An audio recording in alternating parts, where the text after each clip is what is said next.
My name is Serena Calloway, and the moment my mother smiled at me across my brother's wedding reception, I knew she was about to humiliate me again. I felt it before she even touched the microphone. Some daughters grow up hearing bedtime stories.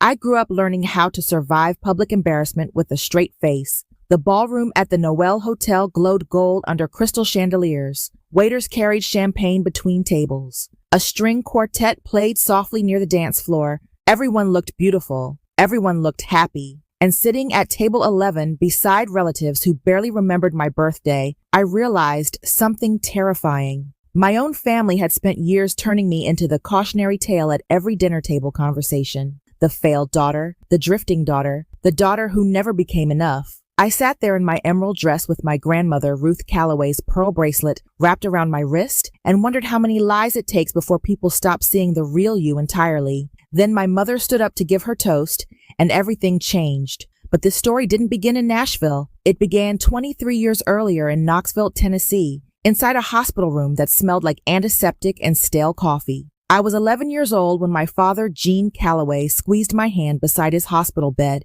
after his first heart attack. Machines beeped softly around him. His face looked pale and smaller somehow. He told me quietly that he needed me to stay strong for the family. He called me Serena Bird, the way he always did when he wanted me to feel special. In that moment, I believed him completely. I thought I mattered. I thought he saw me differently than everyone else did. The Calloway family owned Calloway Custom Woodworks, a cabinet and mill workshop my grandfather built from almost nothing back in 1971. My father treated that business like another child. Every scraped hand and sleepless night went into keeping it alive. We weren't wealthy, but we were respected. Knoxville respected hardworking people. My mother, Diane, understood appearances better than anyone I had ever met. She had this effortless beauty that made strangers trust her instantly. Men opened doors for her. Women complimented her smile. But warmth from my mother always felt conditional, like a reward I kept failing to earn. The warmth belonged to Cody. It always belonged to Cody. He was 4 years younger than me,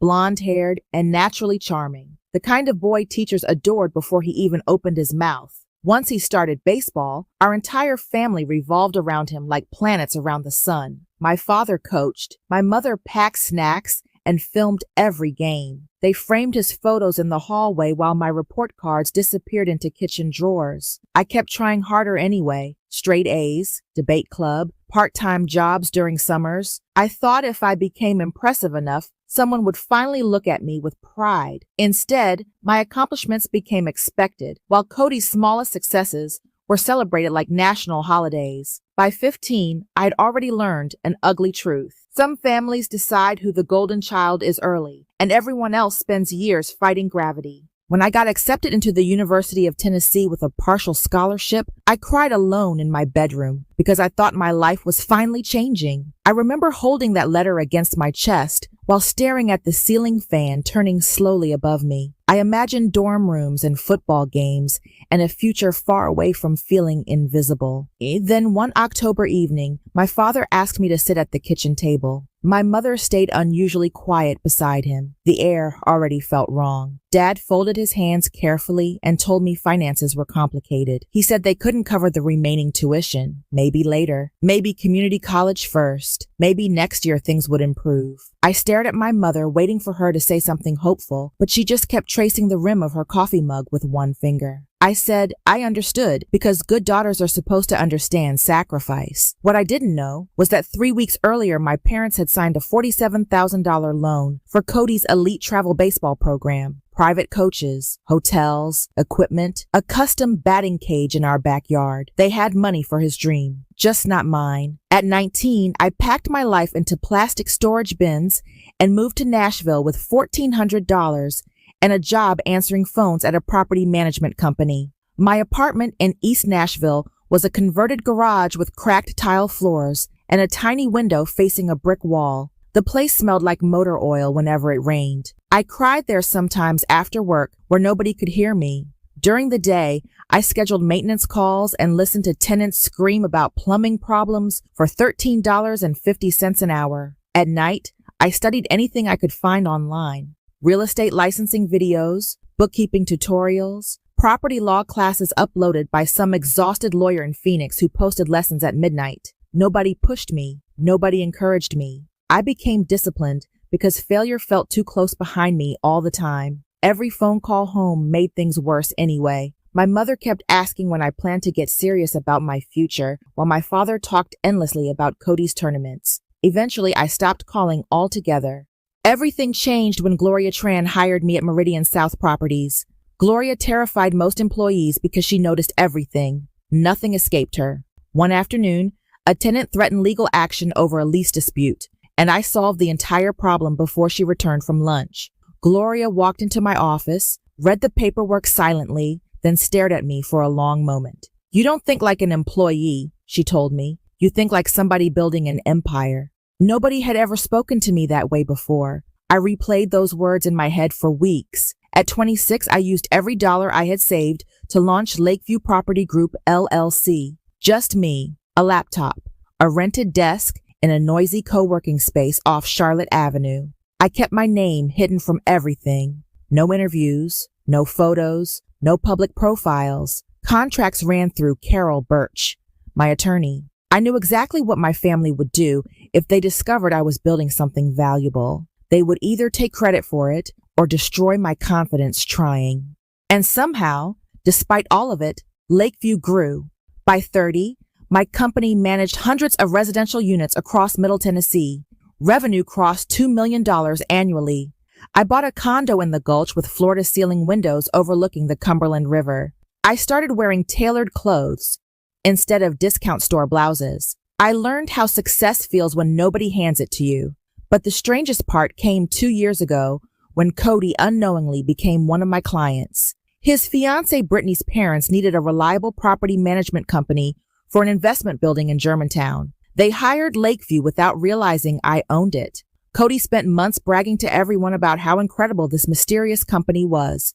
My mother reportedly told relatives Cody always had a talent for finding good people.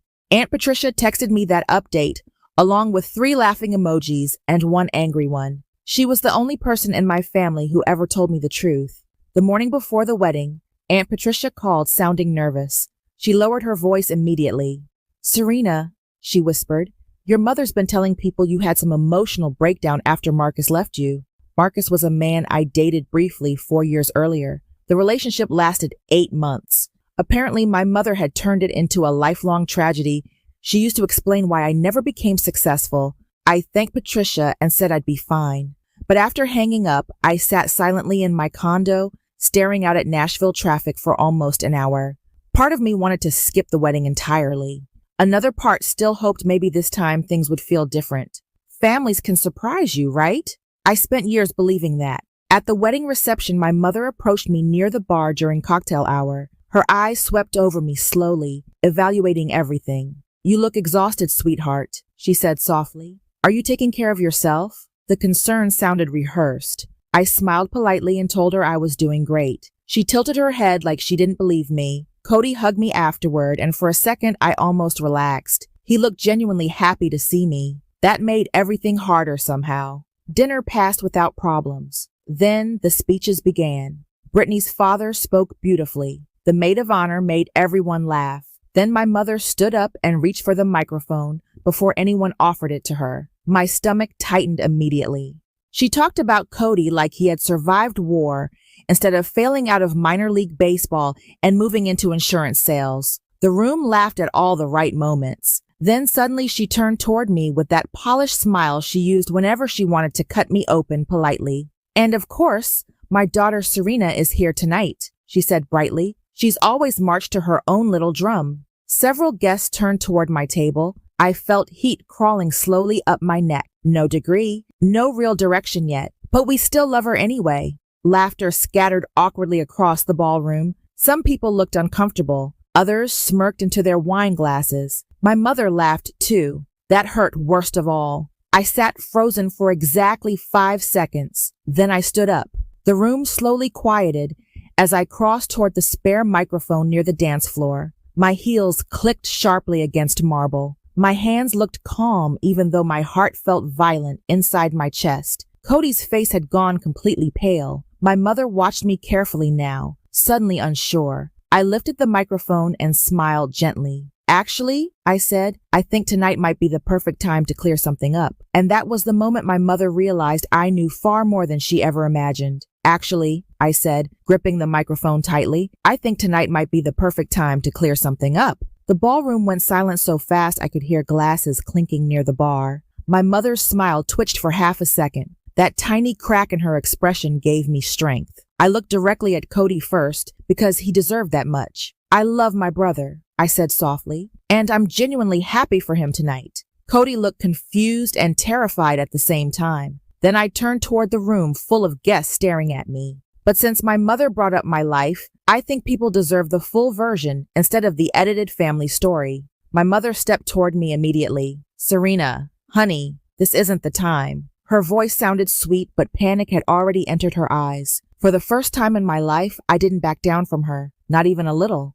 I smiled calmly and continued speaking. The property management company handling the Whitfield investment properties in Germantown, the one Cody keeps praising, Brittany's parents straightened in their seats immediately. That company belongs to me. A ripple moved through the ballroom like sudden wind across water. Brittany looked at Cody sharply. He looked completely stunned. Lakeview Property Group is mine, I continued. I built it from nothing, while my family told everyone I was failing. My mother actually laughed nervously like she could still control the room. Oh, sweetheart, she interrupted quickly. Don't exaggerate. I pulled my phone from my clutch and turned the screen toward Brittany's father. He stood slowly from his chair, walked toward me, and stared at the company ownership documents displayed on my screen. His face changed instantly. Jesus Christ, he whispered. She's telling the truth. Suddenly, nobody in that ballroom knew where to look anymore. The silence after that felt enormous. My mother's face lost color so quickly it frightened me. Cody stared at me like he was seeing me for the first time in his life. I could see years of confusion rearranging themselves behind his eyes. You told everyone I was unstable, I said quietly to my mother. You told people I couldn't keep my life together. Meanwhile, I was managing hundreds of properties across Middle Tennessee while you laughed about me at family dinners. My voice stayed calm, but my chest burned. You told me there was no money for college while spending almost $50,000 on batting cages and baseball coaches. Someone near the back gasped loudly. My father lowered his head immediately. That hurt more than anything else. Not because he looked guilty, because he looked ashamed. My mother stepped closer to me now, lowering her voice sharply. You are embarrassing this family. I laughed softly before answering. No, Mom, I'm finally stopping you from embarrassing me. Cody suddenly stood up so fast his chair nearly fell backward. Mom, he said, his voice shaking badly. Is that true? The entire ballroom froze again. Diane Calloway looked cornered for the first time I had ever seen. This is not the place for family business, she snapped. Cody didn't move. Did you lie to Serena about the money? He asked again, louder this time. My father rubbed both hands over his face without speaking. That silence answered everything. Brittany looked horrified beside him. Oh my God, she whispered. My mother's mask finally cracked completely then. We did what we thought was best for the family, she said sharply. Your sister always makes herself the victim. I actually felt my heartbeat slow down hearing those words because suddenly everything became crystal clear. She wasn't sorry. She never had been. She truly believed the damage she caused me was justified. I handed the microphone back to the DJ gently and walked away before anyone could stop me. The room stayed frozen behind me as my heels echoed across the marble floor. I reached the hotel lobby before my hands finally started shaking. Outside, Nashville air hit my face cold and sharp. I stood near the valet station trying to breathe normally when Cody came running after me, still wearing his wedding tuxedo. Serena, wait, he called desperately. I turned slowly toward him. His eyes were red already. You knew? I asked quietly. No, he said immediately. I swear to God, I didn't know. For a second, he looked like the little boy who used to follow me around our backyard, asking me to help with homework. Why didn't you ever tell me? He whispered. I almost laughed at the question because it hurt so much. Would you have believed me? I asked. Cody opened his mouth to answer, then closed it again because we both knew the truth. The wedding fallout exploded across the family within hours. By the next morning, Aunt Patricia called me laughing so hard she could barely speak. Half the family left early, she told me. Your mother's telling everyone you planned this entire thing to humiliate her. I sat in my condo kitchen staring at sunlight across the counter while drinking coffee that had gone cold. Somehow, I felt lighter than I had in years. Then Patricia's voice changed suddenly. "Serena," she said carefully, "there's something else you need to know." My stomach tightened instantly. She explained that years earlier, after my grandmother Ruth Calloway passed away, an estate attorney had sent documents specifically addressed to me. According to Patricia, my grandmother had secretly left me money for education and professional development. My mother intercepted the documents before I ever saw them. For several seconds, I genuinely couldn't speak. "How much?" I finally whispered. Patricia hesitated. $35,000. I felt physically sick after that call ended, not because of the money itself, because my grandmother had tried to help me, and my own mother stole that chance too. I contacted Carol Birch the same afternoon. Carol became frighteningly quiet once I explained everything. "Leave this with me," she said coldly. 3 weeks later, she called back with confirmation. The records existed. Diane Calloway had signed documents claiming I declined the inheritance voluntarily. The funds had been redirected into a joint family account. Carol's legal pressure recovered most of the money, plus partial interest. $31,200 sat waiting in escrow for me. I stared at the number on the paperwork for a long time before making my decision. Then I donated every cent to the University of Tennessee Scholarship Fund in Ruth Calloway's name. I wanted something good attached to her memory instead of bitterness. When the university published the donor acknowledgement online, my mother apparently stopped attending church for nearly a month because people kept asking questions. 2 months after the wedding, Cody visited my office in Nashville for the first time. He walked through Lakeview's glass doors looking nervous and exhausted. My employees greeted him warmly without realizing who he was. I watched him take in the office slowly. The conference rooms, the framed property maps, the staff moving confidently around a company I built alone. "This is all yours," he said quietly once we sat down. I nodded. Cody started crying before he could stop himself. Real crying. The kind that shakes your shoulders unexpectedly. "I'm sorry," he whispered. "I think I spent my whole life enjoying benefits I never questioned." Hearing that broke something open inside me. Not anger, grief. We talked for almost 3 hours that day. About childhood, about Dad, about the way our mother controlled every emotional current inside our family. Cody admitted he spent years believing I disliked him, when really I had just been hurt constantly. By the time he left my office, we weren't fully healed, but for the first time we were honest. My father called me a week later. I almost didn't answer. His voice sounded older somehow, smaller. "Serena Bird," he said softly, and hearing that nickname nearly destroyed me. He apologized without excuses. No defending Mom, no minimizing, just regret. He admitted he saw more than I realized growing up, but after his heart attack, he became terrified of conflict and started choosing silence instead of protection. "I failed you," he said quietly. I cried after we hung up because sometimes the apology you wait your entire life for arrives far too late to fix what broke. Still, it mattered, more than I expected. Today, Lakeview Property Group employs 14 people and continues growing across Nashville. My office overlooks the Cumberland River now. I keep a framed photograph of Ruth Calloway beside my desk. Yellow roses sit underneath it almost every week because they were her favorite. My mother and I barely speak. Maybe someday that changes. Maybe it doesn't. But distance taught me something important. Boundaries are not cruelty. They are survival. Some people only know how to love you when you stay small enough to control. The moment you rise beyond their version of you, they panic. Not because you failed them, because you proved they were wrong all along. Sometimes I still think about that ballroom at the Noel Hotel, the chandeliers, the silence, the look on my mother's face when the truth finally entered a room built entirely on lies. For years, I thought healing meant earning her approval somehow. Now I understand healing meant finally no longer needing it. And honestly, that freedom changed everything. If this story touched your heart, don't forget to like, share, comment, and subscribe for more emotional stories.